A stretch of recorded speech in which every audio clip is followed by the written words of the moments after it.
Kayo ba ay may third party sa inyong relasyon? Nangangaliwa ba ang iyong asawa or meron bang ibang karelasyon ang iyong partner sa ngayon? Gusto nyo ba na maalis ito? Alisin ito ng walang anumang gamit. Hello mga guys, kumusta kayo? Panibagong araw, panibagong video na naman tayo. And sa araw na ito ay isa na namang video ang aking ituturo sa inyo na simpleng gabay o simpleng pamamaraan na makakatulong sa atin. At bago ang lahat, gusto ko lang mo-disclaimer sa mga taong hindi naniniwala at hindi gusto ang mga kaya nitong video. Please skip this video and maghanap kayo ng videos na gustong gusto nyo dahil ang video na ito ay para lamang ito sa mga taong naniniwala and gusto mag-try. Sa lahat po ng mga nagko-comment po dito sa aking video dito sa loob ng aking channel, mag-iingat sa lahat ng mga nagre-reply sa inyo na dinadala kayo sa kanilang WhatsApp and Imo app upang makaiwas po tayo sa scam. Ngayon po ituturo ko sa inyo paano alisin ang third party sa inyong relasyon.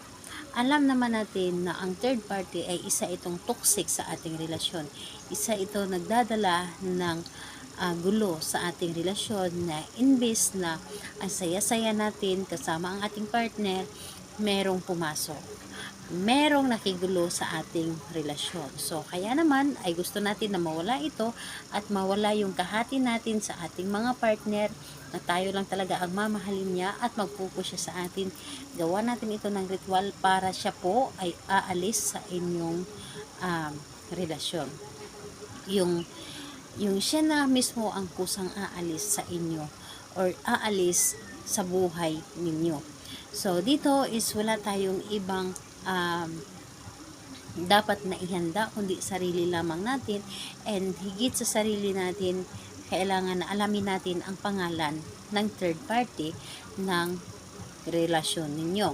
So kailangan na alam mo ang buong pangalan niya at apelyido, and ayun po, yun lamang ang dapat nating ihanda, and kailangan na i-ready mo lang ang iyong sarili ng gustong-gusto mo itong gawin, and i-ready mo ang iyong sarili na kailangan naniniwala ka, dahil kapag hindi ka naniniwala sa inyong dapat gawin ay malabo itong mangyayari.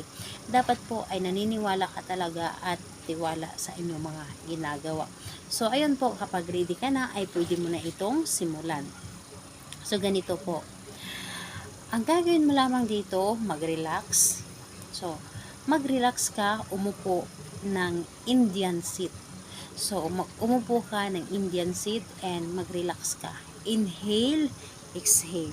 So, yun po ang inyong gagawin. Inhale, exhale. Ngayon, kapag natapos mo na yung gawin, magmuni-muni ka muna. Magmuni-muni ka muna kung ano yung mga iniisip mo. And, ayun po, pagkatapos nun, pumikit ka. Pumikit ka at sambitin mo ito ng 7 pieces kahit sa isip mo lamang. Dahil ang ating isip ay isa ito sa makapangyarihan. So, ang gagawin mo, pangalan ng third party at sabihin mo, ikaw ay aalis na sa aming buhay at hindi ka na babalik at hindi mo na kami guguluhin. Pangalan, apelyido ng third party, ikaw ay aalis na sa aming buhay at hindi ka na manggugulo at hindi ka na manggulo sa relasyon namin. Yun po ang sasabihin ninyo ng 7 pieces. So, kailangan na para bang isipin ninyo nakaharap ninyo siya.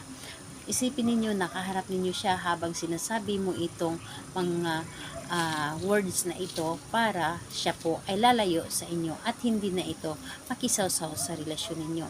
Again po, pangalan, apelyido, aalis ka na sa aming buhay at hindi ka na manggugulo o hindi ka na makikugulo sa relasyon namin. 7 ulit po yan. So, ayun po, yun lamang ang inyong gagawin ng 7 ulit. And pagkatapos nun, inhale, exhale. At i-claim mo sa iyong sarili na ito ay aalis na sa inyong buhay at hindi na ito manggugulo sa inyong relasyon. So, kailan ito pwedeng gawin? Mas maganda na gawin natin ito sa gabi, sa araw, sa Tuesday and Friday. So, ayun po, gabi po, yung tahimik na ang paligid. And kung mas maganda po ay madilim ang paligid at magsindi ka lamang ng kandila. Dahil ang kandila is nagbibigay ito ng dagdag energy sa inyong ginagawang ritual. So, ayun po. Salamat po sa inyo. Bye bye everyone. God bless us all.